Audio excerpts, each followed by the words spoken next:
The history of Japan starts with the Jomon tribe, who hunted pigs and created statues that look like my Ark character. Some Korean guys armed with spears soon displaced them. The nation that formed from the settlers' farming and fishing villages sent 2 diplomats over to China, because the Chinese were the cool kids on the block. The diplomats were amazed by the Chinese architecture, culture, art, and cultured art, while Japan's aristocracy absorbed the newly found knowledge and continued fighting amongst themselves. The nation fought a war against the tribes in the north. The tribes kicked ass with their horse archery skills, at least until the Japanese just copied them. And so, the samurai were born. The nobles' infighting provided ample employment for the now purposeless samurai. With the power they gained from fighting on the side of all noble factions, they rose to such heights that their general made the emperor his puppet. Officially at least. The general's underlings, who reigned over different regions, held the true power. Did someone just say power? Japan was faced with its first foreign invasion by the Mongol fleet of Kublai Khan. They most likely would have been successful if a tornado hadn't struck them. Kublai Khan probably thought, kinda unlucky, but there's no way this could happen a second time. Except it did. Who are you? Why do you have such big eyes? Well, I'm a Portuguese, and my eyes are this big because I'm so excited by one of our inventions, the Gun 9000. Do you have an annoying political opponent you want to get rid of? Here, just aim this contraption at your target, pull the trigger. Oh, you want one too? No problem, here. With the arrival of this revolutionary device, war spread across the land. Japan needed someone with serious protagonist energy to step up. And Oda Nobunaga had plenty of it. He dressed weird, he disregarded ranks of society, he wanted to become leader, people thought he was a dumbass, he was a gun fanatic and named his own child Strange One because it looked weird. When Oda Nobunaga saw what his country had turned into, he did a front flip water MLG and crushed one clan after another.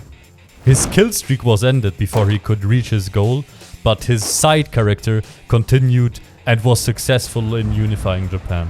After a lost war against the Koreans, Japan closed themselves off completely from the outside world.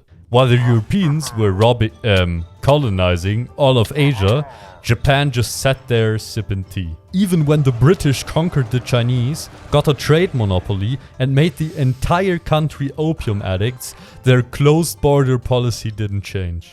At least it didn't change voluntarily.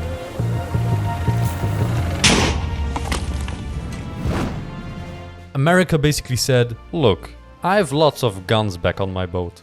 I really have an itch to use them right now. Here's a treaty which opens your border for us. I get itchy if treaties are not signed. Good choice. I'm really doing this to help you. Definitely not because there's some whaling industry lobbyists that paid me lots of money. Pleasure doing business.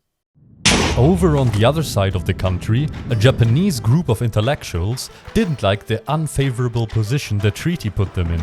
With new technologies and knowledge, mainly from the Dutch, they overthrew the old government and proclaimed the start of a new era. They adopted European customs, built new factories, trains, hospitals, and they finally stopped making condoms out of tortoise shells. Japan was making its way onto the world stage. As a newcomer with a massive military, you have to establish yourself. And Japan did just that, by taking Taiwan and Korea from China. During the Boxer Rebellion 4 years later, Japan declined a request to ally and instead helped to put China down. Then Russia was like, hold up, I don't like you coming so close to a railroad I'm building.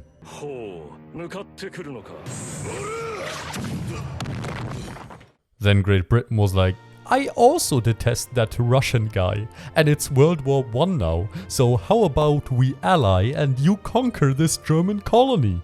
And Japan was like, fine, but I need more oil.